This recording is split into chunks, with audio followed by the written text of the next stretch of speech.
On the digital green cert, how is it going to work? Is this like a paper certificate? Does it come in digital form purely, or is it a mixture of both?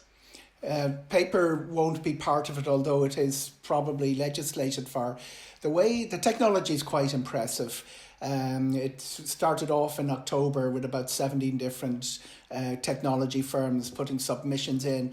One of the Middle Eastern airlines ran with it. Emirates and Etihad both ended up running with it in January, and IATA, the big aviation body, signed up for it. So what we have is a precedent set by the aviation industry, which was adopted by the European Union. Nothing happens fast at European Union Commission level. This has gone through very, very quickly, and it's very impressive that we are going to be have one of these on July the 1st.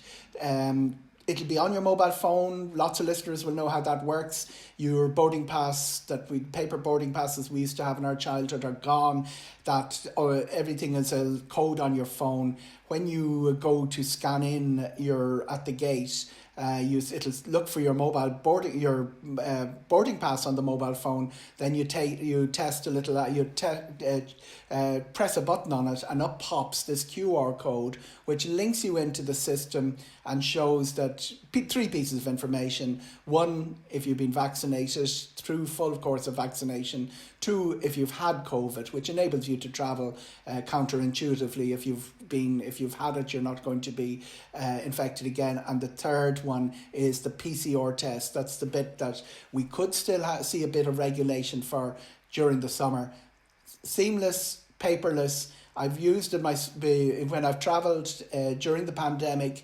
I've used it for my evidence of my PCR test, and it works extraordinarily well. One of the big problems would be if passengers had to manage lots of bits of paper at a check-in and again at a gate. That's not going to happen here.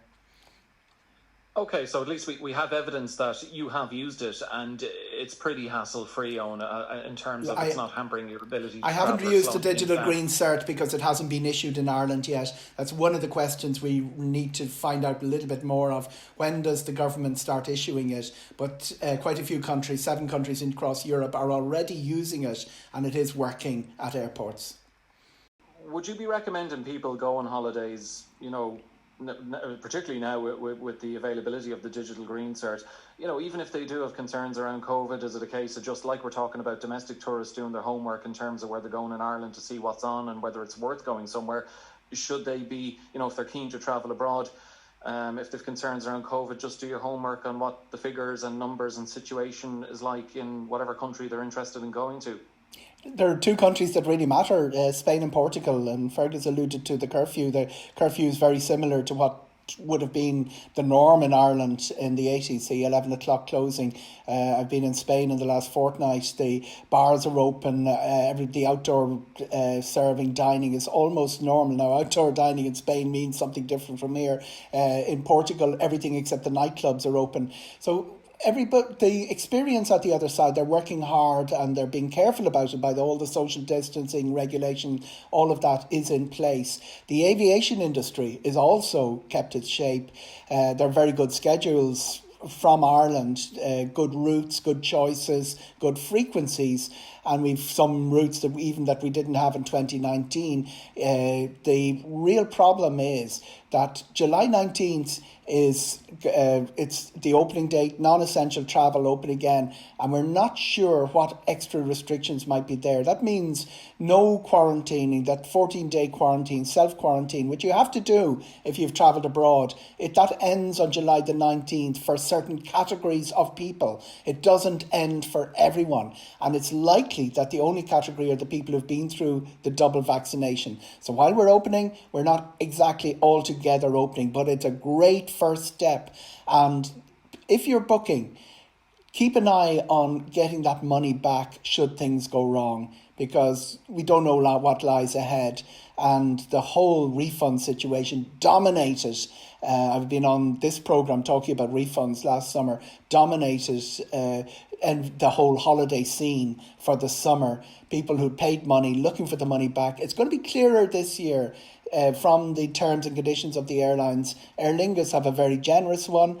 no change fee if you've booked right to the end of December. Ryanair, no change fee if you've booked to the end of June. Question is, will they extend that into peak summer season? But the sort of thing people are saying about prices for the home holiday are also applying to some of the aviation prices. Those dates that everyone is flocking to, the prices are rising.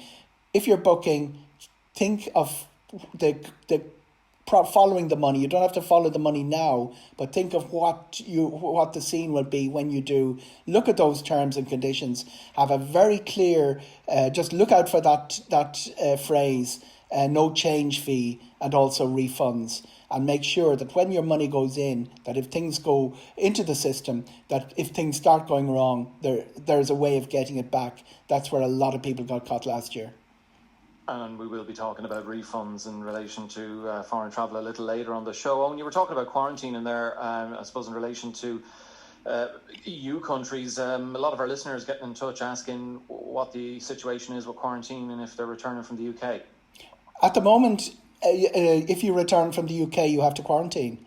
You have a locator form that you have to fill out before you depart from the UK to Ireland. I don't know who draws up these things in the websites, but on the government website, the locator form isn't the first thing that shows up when you put it in. You have to navigate through another sub-menu to get it.